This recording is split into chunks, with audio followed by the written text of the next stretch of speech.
What the libero player needs and why should you pick one like this in your team, or why shouldn't you pick one like this in your team? The player that plays as libero should perform more and advanced defense actions compared to other players.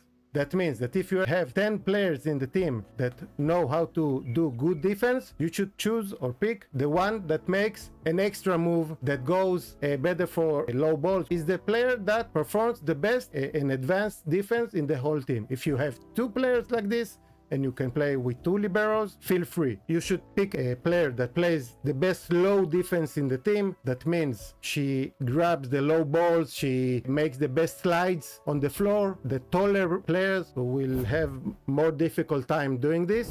Backline defense administrator. I, as a coach, always teach my liberos that she is the coach or the administrator of the defense in the back row. That means that I don't need to tell her anything. She manages all by herself. That means if she sees a player that does bad defense or is located not in a supposed to be position, she will tell her what to do, not me as a coach. I can tell her, but if I put a libero, she is the administrator or the coach of the back line in defense. And she's the player that usually will see all the court, especially on our side, the best compared to the other players of our team. The libero should be a player that covers more different areas according to team tactic. It doesn't matter if you play 6 in the back or 6 in front. This is the player that if you put her in a certain position, she will take more balls, more areas compared to other players. That means if you give her 10 balls to grab and she will grab 9, the next player will grab 5 or 6. Doesn't matter if it's at the beginning of the season or in the middle of the season. If you want to change liberos, always take a look and see which player can cover more areas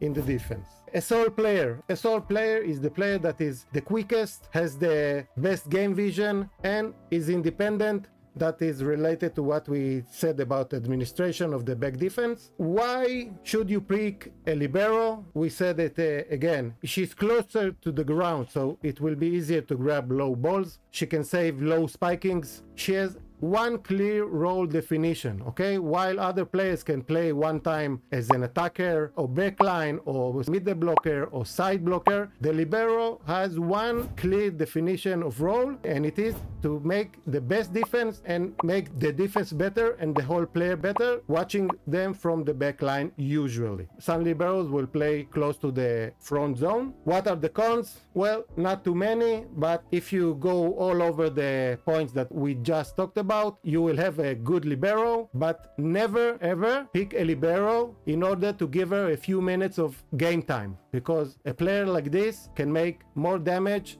than benefit the team. So if you have a libero, make sure she has all these things we talked.